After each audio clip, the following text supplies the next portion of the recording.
ನಮಸ್ಕಾರ. ಇಂದಿನ ನಮ್ಮ ಚರ್ಚೆಯ ವಿಷಯ ಗಾಯತ್ರಿ ಮಂತ್ರ ಮತ್ತು ಮನಸ್ಸು. ನಮ್ಮ ಮುಂದಿರೋದು ಅನೀತಾ ಅರವಿಂದ್ ಸರಾಫ್ ಅವರ ಗಾಯತ್ರಿ ಚೈತನ್ಯ ಅನ್ನೋ ಬರಹಗಳ ಸಂಗ್ರಹ. ಇದು ಹೇಳುತ್ತೆ, ಗಾಯತ್ರಿ ಮಂತ್ರದ ಸಾಧನೆ ಅನ್ನೋದು ಕೇವಲ ಒಂದು ಧಾರ್ಮಿಕ ಆಚರಣೆ ಅಲ್ಲ, ಅದೊಂದು ಮನಸ್ಸಿನ ಆಳಕ್ಕೆ ಇಳಿದು ಅಲ್ಲಿರೋ ಗೊಂದಲಗಳನ್ನೆಲ್ಲ ನಿವಾರಿಸಿ ಅದ್ಭುತ ಸಾಮರ್ಥ್ಯಗಳನ್ನ ಹೊರತರಬಲ್ಲ ಒಂದು ಪ್ರಕ್ರಿಯೆ ಅಂತ. ಹಾಗಾದ್ರೆ ಈ ಮಂತ್ರ ನಮ್ಮ ಮನಸ್ಸನ್ನ ಒಂಥರ ರೀಪ್ರೋಗ್ರಾಮ್ ಮಾಡಿ ಅದನ್ನ ಶುದ್ಧೀಕರಿಸಿ ಬಲಪಡಿಸೋದು ಹೇಗೆ ಅನ್ನೋದನ್ನ ಸ್ವಲ್ಪ ಆಳವಾಗಿ ನೋಡೋಣ. ಹೌದು. ಈ ಗಾಯತ್ರಿ ಚೈತನ್ಯದಲ್ಲಿ ಗಾಯತ್ರಿ ಮಂತ್ರವನ್ನ ಒಂದು ಮನೋವೈಜ್ಞಾನಿಕ ಪರಿವರ್ತನೆಯ ಸಾಧನವಾಗಿ ನೋಡಲಾಗಿದೆ. ಅಂದರೆ ಮಂತ್ರದ ಶಬ್ದ, ಅದರ ಸ್ವರ, ಉಚ್ಚಾರಣೆಯಿಂದಾಗುವ ಕಂಪನಗಳು ಇವೆಲ್ಲ ಸೇರಿ ನಮ್ಮ ನರಮಂಡಲದ ಮೇಲೆ, ನಮ್ಮ ಆಲೋಚನಾ ಕ್ರಮದ ಮೇಲೆ ಹೇಗೆ ನೇರವಾಗಿ ಕೆಲಸ ಮಾಡ್ತೋಳೆ ಅನ್ನೋದೇ ಇಲ್ಲಿನ ಕುತೂಹಲಕಾರಿ ಅಂಶ.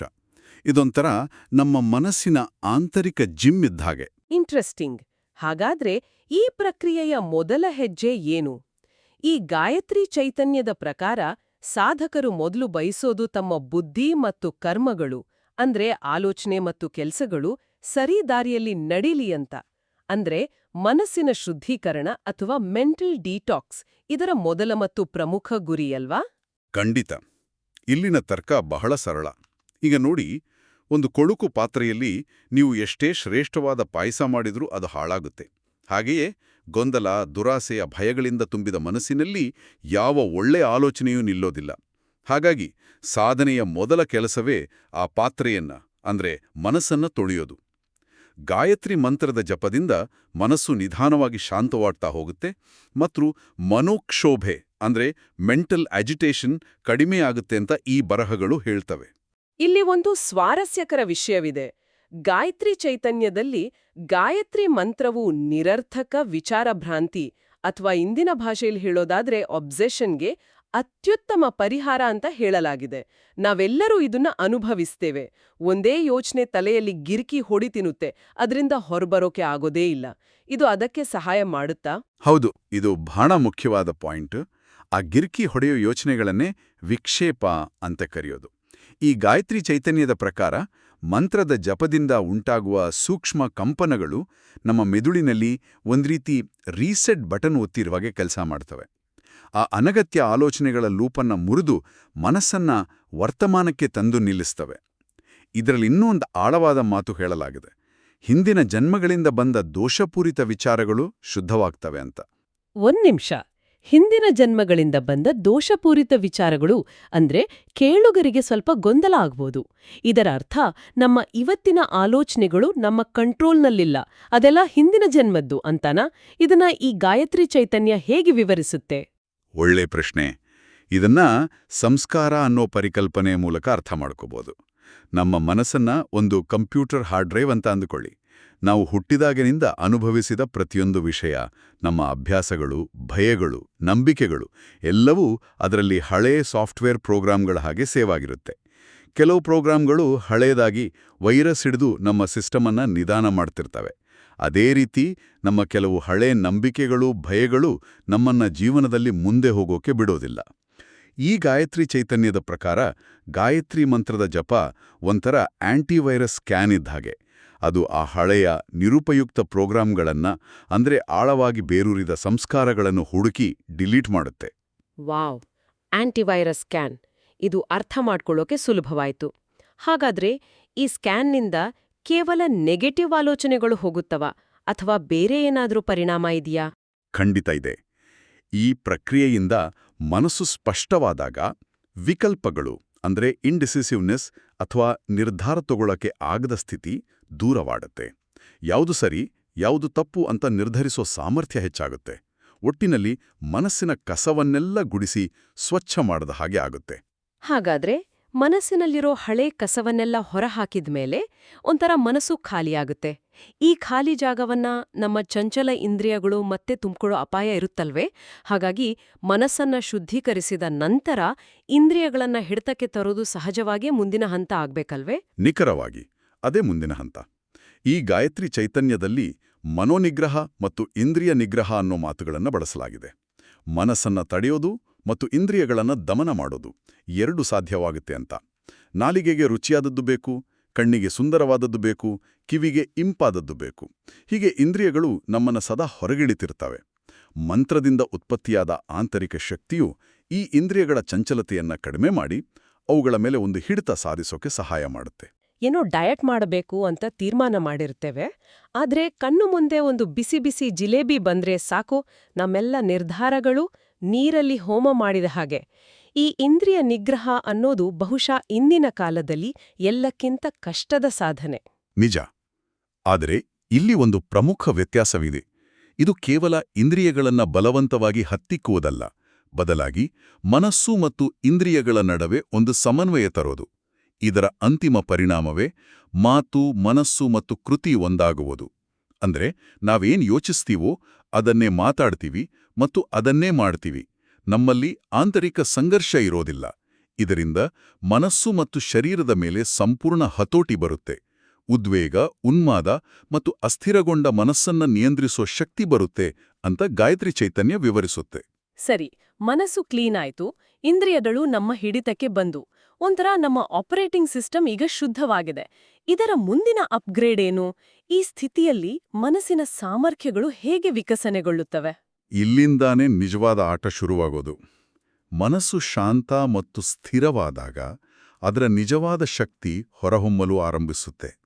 ಜಪ ಮಾಡೋದ್ರಿಂದ ಮನಸ್ಸಿನ ಗಮನ ಒಂದೇ ಕಡೆ ನಿಲ್ಲುತ್ತೆ. ಇದನ್ನೇ ಚಿತ್ತೈಕಾಗ್ರತೆ ಅಂತ ಕರೆಯೋದು. ಅಂದ್ರೆ ಫೇಸ್ಬುಕ್ ನೋಟಿಫಿಕೇಷನ್ಗಳು, ವಾಟ್ಸ್ಆಪ್ ಮೆಸೇಜ್ಗಳು ನಮ್ಮ ಗಮನವನ್ನ ಎಲ್ಲೆಂದ್ರೆಳೆಯೋ ಈ ಕಾಲದಲ್ಲಿ ಒಂದೇ ವಿಷಯದ ಮೇಲೆ ಫೋಕಸ್ ಮಾಡೋ ಶಕ್ತಿ ಬೆಳೆಯುತ್ತೆ. ಇದು ಕೇವಲ ಕಾನ್ಸಂಟ್ರೇಷನ್ ಬಗ್ಗೆ ಮಾತ್ರನಾ, ಅಥವಾ ಅದಕ್ಕಿಂತ ಹೆಚ್ಚಿನದ್ದೇನಾದ್ರೂ ಇದೆಯಾ? ಖಂಡಿತ ಹೆಚ್ಚಿನದ್ದಿದೆ.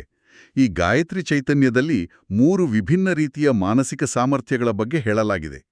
ಧಾರಣ, ಮೇಧ ಮತ್ತು ಪ್ರಜ್ಞಾಶಕ್ತಿಗಳು ಜಾಗೃತಗೊಳ್ಳುತ್ತವೆ ಅಂತ. ಇದು ಬಹಳ ಆಳವಾದ ಪರಿಕಲ್ಪನೆ. ಧಾರಣ ಅಂದ್ರೆ ಮಾಹಿತಿಯನ್ನ ಹಿಡಿದಿಟ್ಕೊಳ್ಳೋ ಶಕ್ತಿ, ಅಂದ್ರೆ ಮೆಮೊರಿ ಪವರ್. ಮೇಧ ಅಂದ್ರೆ ಆ ಮಾಹಿತಿಯನ್ನ ಸಂಸ್ಕರಿಸಿ ಜ್ಞಾನವನ್ನಾಗಿ ಪರಿವರ್ತಿಸೋದು, ಅಂದ್ರೆ ಇಂಟೆಲೆಕ್ಚುಯಲ್ ಪ್ರಾಸೆಸಿಂಗ್. ಆದ್ರೆ ಪ್ರಜ್ಞಾ ಅನ್ನೋದು ಎಲ್ಲಕ್ಕಿಂತ ಮಿಗಿಲಾದದ್ದು. ಅದು ಒಂಥರ ಇಂಟ್ಯೂಟಿವ್ ವಿಸ್ಡಮ್ ಅಥವಾ ಅಂತಃಪ್ರಜ್ಞೆ.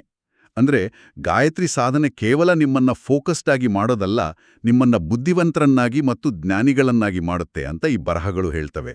ವಾವ್, ನಿಲ್ಲೆ, ಇದು ನಂಬೋಕೆ ಸ್ವಲ್ಪ ಕಷ್ಟ ಆಗ್ತಿದೆ. ಈ ಗಾಯತ್ರಿ ಚೈತನ್ಯದಲ್ಲಿ ಇನ್ನೊಂದು ದೊಡ್ಡ ಮಾತು ಹೇಳಲಾಗಿದೆ. ಈ ಸಾಧನೆ ಮಾಡುವವರು ಇತರರ ಮನಸ್ಸನ್ನು ಓದಬಲ್ಲವರಾಗುತ್ತಾರೆ ಮತ್ತು ಜಗತ್ತಿನ ಉಳಿತಿಗಾಗಿ ಅದನ್ನ ಬದಲಿಸಲು ಶಕ್ತರಾಗುತ್ತಾರೆ ಅಂತ. ಸೀರಿಯಸ್ಲಿ, ಇದು ಟೆಲಿಪತಿ ಅಥವಾ ಮೈಂಡ್ ಕಂಟ್ರೋಲ್ ತರ ಕೇಳಿಸ್ತಿದೆ. ಇದು ಹೇಗೆ ಸಾಧ್ಯ? ನಿಮ್ಮ ಸಂಶಯ ಸಹಜವಾದದ್ದು. ಈ ಗಾಯತ್ರಿ ಚೈತನ್ಯದಲ್ಲಿ ಇದನ್ನ ವಿವರಿಸೋ ಪ್ರಕಾರ ಇದು ಯಾವುದೋ ಮಾಟಮಂತ್ರವಲ್ಲ. ಯಾವಾಗ ನಮ್ಮ ಮನಸ್ಸು ಸಂಪೂರ್ಣವಾಗಿ ಶುದ್ಧ ಮತ್ತು ಶಾಂತವಾಗುತ್ತೋ ಆಗ ಅದು ಬೇರೆಯವರ ಮನಸ್ಸಿನ ಸೂಕ್ಷ್ಮ ಕಂಪನಗಳನ್ನ ಗ್ರಹಿಸೋವಷ್ಟು ಸಂವೇದನಾಶೀಲವಾಗುತ್ತೆ. ಇದು ಮನಸ್ಸನ್ನ ಓದೋದು ಅನ್ನೋದಕ್ಕಿಂತ ಇನ್ನೊಬ್ಬರ ಭಾವನೆಗಳನ್ನ, ನೋವನ್ನ ಆಳವಾಗಿ ಅರ್ಥ ಮಾಡಿಕೊಳ್ಳುವ ಒಂದು ಉನ್ನತ ಸ್ಥಿತಿ. ಇನ್ನು ಮನಸ್ಸನ್ನ ಬದಲಾಯಿಸೋದು ಅಂದ್ರೆ ನಮ್ಮ ಸಕಾರಾತ್ಮಕ ಮತ್ತು ಶಾಂತಿಯುತ ಸಂಕಲ್ಪ ಶಕ್ತಿಯಿಂದ ಇನ್ನೊಬ್ಬರ ಮನಸ್ಸಿನಲ್ಲಿರೋ ನಕಾರಾತ್ಮಕತೆಯನ್ನ ಕಡಿಮೆ ಮಾಡೋದು. ಇದು ಹಿಂಸೆಯಿಂದಲ್ಲ, ಬದಲಾಗಿ ಪ್ರೀತಿ ಮತ್ತು ಕರುಣೆಯಿಂದ ಮಾಡುವ ಪರಿವರ್ತನೆ. ಹಾಗಾದರೆ ಈ ಹೊಸದಾಗಿ ಸಿಕ್ಕ ಮಾನಸಿಕ ಸಾಮರ್ಥ್ಯಗಳು ಕೇವಲ ಒಂದು ಮೆಟ್ಟಿಲು ಮಾತ್ರ. ಇದರ ನಂತರ ಇನ್ನಷ್ಟು ಆಳವಾದ ಅನುಭವಗಳಿವೆಯಾ? ಪ್ರಜ್ಞೆಯ ಬೇರೆ ಬೇರೆ ಹಂತಗಳ ಬಗ್ಗೆಯೂ ಈ ಗಾಯತ್ರಿ ಚೈತನ್ಯ ಮಾತನಾಡ್ತಾ ಇದೆ ಅಲ್ವಾ? ಹೌದು, ಇದು ಸಾಧನೆಯ ಅತ್ಯಂತ ಆಳವಾದ ಮತ್ತು ಅಂತಿಮ ಭಾಗ. ಇಲ್ಲಿ ಮನಸ್ಸಿನ 3 ಹಂತಗಳನ್ನ ಒಂದು ಪ್ರಯಾಣದ ಹಾಗೆ ವಿವರಿಸಲಾಗಿದೆ. ಇವುಗಳನ್ನ 3 ಬಗೆಯ ಸಮಾಧಿ ಸ್ಥಿತಿಗಳು ಅಂತ ಕರೆಯಲಾಗಿದೆ. ಮೊದಲನೆಯದು ನಿರ್ವಿಚಾರ ಸಮಾಧಿ. ಇದನ್ನ ಜಾಗೃತ ಮನಸ್ಸಿನ ಅಂದ್ರೆ ಕಾನ್ಷಿಯಸ್ ಮೈಂಡಿನ ಅನುಭವ ಅಂತಾರೆ. ಅಂದ್ರೆ ನಿಮ್ಮ ಮನಸ್ಸಿನಲ್ಲಿ ಅನಗತ್ಯ ಯೋಚನೆಗಳ ಟ್ರಾಫಿಕ್ ಜಾಮ್ ಇರಲ್ಲ, ರಸ್ತೆ ಖಾಲಿ ಇರುತ್ತೆ. ಆದರೆ ನಿಮಗೆ ಪ್ರಜ್ಞೆ ಇರುತ್ತೆ, ನೀವು ಎಚ್ಚರವಾಗಿರ್ತೀರಿ. ಸರಿ, ಟ್ರಾಫಿಕ್ ಜಾಮ್ ಇಲ್ಲದ ಮನಸ್ಸು, ಇದುವೇ ಒಂದು ದೊಡ್ಡ ಸಾಧನೆ. ಮುಂದಿನ ಹಂತ ಯಾವುದು? ಮುಂದಿನ ಹಂತ ನಿರ್ವಿಕಾರ ಸಮಾಧಿ. ಇದು ಅವಚೇತನ ಅಥವಾ ಸುಪ್ತ ಮನಸ್ಸಿನ ಅಂದ್ರೆ ಸಬ್ಕಾನ್ಷಿಯಸ್ ಮೈಂಡಿನ ಅನುಭವ. ಇದು ಆಳವಾದ ನಿದ್ದೆ ಹಾಗೆ, ಆದರೆ ಎಚ್ಚರವಾಗಿರೋ ಸ್ಥಿತಿ. ಇಲ್ಲಿ ನಮ್ಮ ಸುಪ್ತ ಮನಸ್ಸಿನಲ್ಲಿ ಅಡಗಿರೋ ಹಳೆ ನೋವುಗಳು, ಬೇಡದ ವಾಸನೆಗಳು, ಭಯಗಳು ಎಲ್ಲವೂ ಮಾಯವಾಗುತ್ತೆ. ಇದೇ ಹಂತದಲ್ಲಿ ಸುಪ್ತ ಮನಸ್ಸಿನಲ್ಲಿ ಅಡಗಿರೋ ಪೂರ್ವಜನ್ಮದ ಸುಸಂಸ್ಕಾರಗಳು ಅಂದ್ರೆ ಹುಟ್ಟು ಪ್ರತಿಭೆಗಳು ಹೊರಹೊಮ್ಮಲು ಆರಂಭಿಸುತ್ತವೆ ಅಂತ ಗಾಯತ್ರಿ ಚೈತನ್ಯದಲ್ಲಿ ಉಲ್ಲೇಖವಿದೆ. ಹಾಗಾದ್ರೆ ಕೊನೆಯ ಮತ್ತು ಅಂತಿಮ ಹಂತ? ಅದು ನಿರ್ವಿಕಲ್ಪ ಸಮಾಧಿ. ಇದು ಅಂತಃಕರಣ ಅಥವಾ ಅತಿಪ್ರಜ್ಞೀಯ ಅಂದ್ರೆ ಸೂಪ್ರಕಾನ್ಷಿಯಸ್ ಮೈಂಡ್ನ ಅನುಭವ. ಇದು ಎಲ್ಲದಕ್ಕೂ ಮೀರಿದ ಸ್ಥಿತಿ. ಇಲ್ಲಿ ನಾನು ಮತ್ತು ಜಗತ್ತು ಎಂಬ ಭೇದವೇ ಇರೋದಿಲ್ಲ. ವ್ಯಕ್ತಿ ತನ್ನ ಸಣ್ಣ ಅಸ್ತಿತ್ವವನ್ನ ಮೀರಿ ಬ್ರಹ್ಮಾಂಡದ ಜೊತೆ ಒಂದಾಗೋ ಅನುಭವ. ಈ ಸ್ಥಿತಿಯಲ್ಲಿ ಸಾಧಕರ ಮನೋಲೋಕ ಸಂಪೂರ್ಣವಾಗಿ ಶುದ್ಧಗೊಂಡು ಅವರ ಮೌಲ್ಯಗಳು ಬದಲಾಗುತ್ತವೆ. ಅನಗತ್ಯ ವಿಚಾರಗಳು, ಬಯಕೆಗಳು ಮತ್ತು ಅಹಂಕಾರ ಎಲ್ಲವೂ ನಿರುಪಯುಕ್ತವೆಂದು ತೋರಲು ಆರಂಭಿಸುತ್ತವೆ. ಮನಸ್ಸು ಹಕ್ಕಿಯಂತೆ ಹಗುರವಾಗುತ್ತೆ. ಇದು ಕೇಳಕ್ಕೆ ಅದ್ಭುತವಾಗಿದೆ. ಮನಸ್ಸು ಜಗದ ಆಕಾರವನ್ನು ತೊರೆದು ಬ್ರಹ್ಮಾಕಾರವನ್ನು ಸಂಪಾದಿಸುತ್ತದೆ ಅಂತ ಒಂದು ಮಾತು ಹೇಳಲಾಗಿದೆ. ಮನಸ್ಸಿನ ಶಕ್ತಿ ಇಷ್ಟೊಂದು ಅಪಾರವೇ? ಇದಕ್ಕೆ ಯಾವುದಾದ್ರೂ ಉದಾಹರಣೆ ಇದೆಯಾ? ಹೌದು. ಈ ಗಾಯತ್ರಿ ಚೈತನ್ಯದಲ್ಲಿ ಒಂದು ಶ್ರೇಷ್ಠ ಉದಾಹರಣೆಯನ್ನ ನೀಡಲಾಗಿದೆ. ರಾಜರ್ಷಿ ವಿಶ್ವಾಮಿತ್ರರು ತಮ್ಮ ಮನಃಶಕ್ತಿಯನ್ನ ಬಳಸಿ ಅಸ್ತಿತ್ವದಲ್ಲಿದ್ದ ಸೃಷ್ಟಿಗೆ ಪರ್ಯಾಯವಾದ ಸೃಷ್ಟಿಯನ್ನೇ ಮಾಡಲು ಹೊರಟರು ಅಂತ ಹೇಳಲಾಗಿದೆ. ಇದು ಕೇವಲ ಒಂದು ಕಥೆಯಾಗಿರಬಹುದು, ಆದರೆ ಇದರ ಹಿಂದಿನ ಸಂದೇಶ ಸ್ಪಷ್ಟವಾಗಿದೆ. ಮನಸ್ಸಿನ ಶಕ್ತಿಗೆ ಮಿತಿಯೇ ಇಲ್ಲ. ಅದನ್ನು ಸರಿಯಾಗಿ ಬಳಸಿದರೆ ಅಸಾಧ್ಯವಾದದ್ದನ್ನು ಕೂಡ ಸಾಧಿಸಬಹುದು. ಏಕೀಕರಿಸಿ, ಶಾಂತಗೊಳಿಸಿ, ಏಕಾಗ್ರಗೊಳಿಸೋ ಒಂದು ಪ್ರಕ್ರಿಯೆ. ಆ ನಂತರ ಬೌದ್ಧಿಕ ಶಕ್ತಿಯನ್ನು ಹೆಚ್ಚಿಸಿ ಪ್ರಜ್ಞೆಯ ಉನ್ನತ ಸ್ಥಿತಿಗಳಿಗೆ ನಮ್ಮನ್ನ ಕೊಂಡೊಯ್ಯುವ ಮಾರ್ಗ. ಹೌದು. ಮತ್ತು ಇದರ ಅತ್ಯಂತ ಹೆಚ್ಚಿನ ಲಾಭವೆಂದರೆ ಮಾನಸಿಕ ಸ್ಥಿತಿಯು ಸಂಸ್ಕಾರವನ್ನು ಹೊಂದುವುದು. ಇಲ್ಲಿ ಒಂದು ಸುಂದರವಾದ ರೂಪಕವನ್ನ ಬಳಸಲಾಗಿದೆ. ಸಂಸ್ಕಾರಗೊಂಡ ಮನೋಭೂಮಿಯು ಒಂದು ಶ್ರೇಷ್ಠ ಕಲ್ಪವೃಕ್ಷ ಇದ್ದಂತೆ ಅಂತ ಗಾಯತ್ರಿ ಚೈತನ್ಯ ಹೇಳುತ್ತೆ. ಅಂದ್ರೆ ಹದಗೊಳಿಸಿದ ಫಲವತ್ತಾದ ಭೂಮಿಯಲ್ಲಿ ನೀವು ಯಾವ ಬೀಜವನ್ನ ಬಿತ್ತುತ್ತೀರೋ ಅದು ಸಮೃದ್ಧವಾಗಿ ಬೆಳೆಯುತ್ತೆ. ಹಾಗೆಯೇ ಶುದ್ಧಗೊಂಡ ಮನಸ್ಸಿನಲ್ಲಿ ನೀವು ಯಾವ ಸಂಕಲ್ಪ ಮಾಡ್ತೀರೋ ಅದು ಸಿದ್ಧಿಸುತ್ತೆ. ಕಲ್ಪವೃಕ್ಷ. ಮನಸ್ಸನ್ನು ಒಂದು ಕಲ್ಪವೃಕ್ಷಕ್ಕೆ ಹೋಲಿಸುವುದು ಒಂದು ಅದ್ಭುತವಾದ ಯೋಚನೆ. ಹೌದು. ಇದರ ಕೊನೆಯಲ್ಲಿ ಬರೋ ಒಂದು ಶ್ಲೋಕ ಇದರ ಸಂಪೂರ್ಣ ಸಾರವನ್ನ ಹೀಗೆ ಹೇಳುತ್ತೆ. ಗಾಯತ್ರಿ ಮಂತ್ರದ ಉಪಾಸಕನಿಗೆ ಉಪಾಸನೆಯ ನಂತರ 3 ಆತ್ಮಿಕ ಲಾಭಗಳು ಖಂಡಿತವಾಗಿ ಲಭ್ಯವಾಗುತ್ತವೆ. ಅವುಗಳಂದ್ರೆ ಪವಿತ್ರತೆ, ಶಾಂತಿ ಮತ್ತು ವಿವೇಕ. ಇದುವೇ ಈ ಸಂಪೂರ್ಣ ಸಾಧನೆಯ ಅಂತಿಮ ಫಲ. ಈ ಚರ್ಚೆಯ ಕೊನೆಯಲ್ಲಿ ಒಂದು ಆಲೋಚನೆ ಮೂಡುತ್ತೆ. ಸಂಸ್ಕಾರಗೊಂಡ ಮನೋಭೂಮಿಯು ಒಂದು ಶ್ರೇಷ್ಠ ಕಲ್ಪವೃಕ್ಷ ಇದ್ದಂತೆ ಅಂತ ಈ ಗಾಯತ್ರಿ ಚೈತನ್ಯ ಹೇಳ್ತೆ.